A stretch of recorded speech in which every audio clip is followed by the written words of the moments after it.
السلام علیکم ملګرو. دوه غټ معلومات د سره شریکوم د کرکټ په اړه باندې. اول نمبر باندې افغانستان کرکټ ټیم د 2003 نړیوال جام سپانسر به څوک یې دې ته به خرچه او اخراجات څوک ورکوي او دغه یې د پاکستان کرکټ ټیم د ویزو مسله وا دغه ویزو مسله حل شوله. پاکستان کرکټ ټیم ته ویزې ملاو شولې، هغه به هندوستان ته کله ځي کله به رسیږي.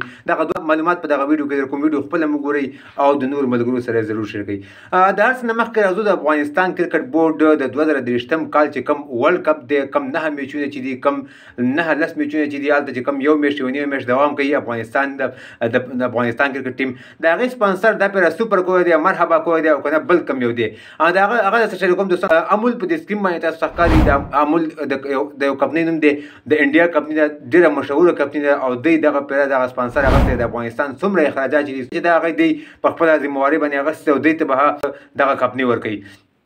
دا پیره مرحبا او سپر کول والا ونه شو کولی چې دغه سپانسر ترلاسه کړي، خو دغه امول کمپنۍ چې کومه ده دغه یو ډېره غټه کمپنۍ او د انډیا کمپنۍ او د انډیا غټ سپانسر د افغانستان ته میلاو شو. ښه بېغمه زړه باندې خپل هغه کوم اخراجات چې دي هغه ترسره کړي او کم بوټ، کم بیټ، کم کټ بیګ، کم څومره سامانونه چې دوی په کار دي کې څومره چې اخراجات د وړل دي هغه به دغه امول کمپنۍ ترسره کوي. د هغې نه علاوه دوستانو امول کمپنۍ د افغانستان ټوله ذمهواري واخیسته په خپله غاړه باندې تر ورلډ کپ ته اخره پورې. دا ډېر غټ د خوشحالۍ خبر دی د افغانستان. که تاسو هم د افغانستان په دغه سپانسر باندې خوشحاله شوي وئ، دغه ویډیو سره حتما لایک کړئ او حتما یې شیر کړئ چې نور ملګري ورنه هم خبر شي.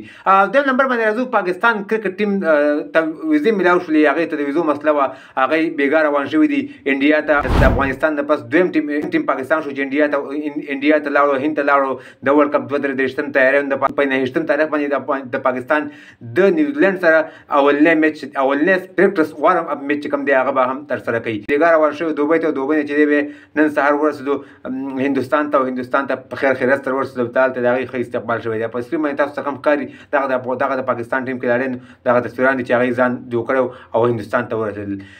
نو دغه د کرکټ په اړه باندې دوه معلومات چې تاسو سره مې شریک کړل. که تاسو هم د افغانستان په دغه سپانسر باندې خوشحاله شوي وئ، دغه ویډیو سره حتما لایک کړئ او حتما یې درسره شیر کړئ چې نور ملګري ورنه هم خبر شي چې د انډیا کمپنۍ چې کومه ده دغه کمپنۍ کې سکریمان جوړېږي، شیدې جوړېږي، داسې نور وغیره غټ غټ اسباب د خوراکي مواد دغه کمپنۍ وا جوړوي او د خپلې مشهورتیا لپاره دغه سپانسر جوړ شو.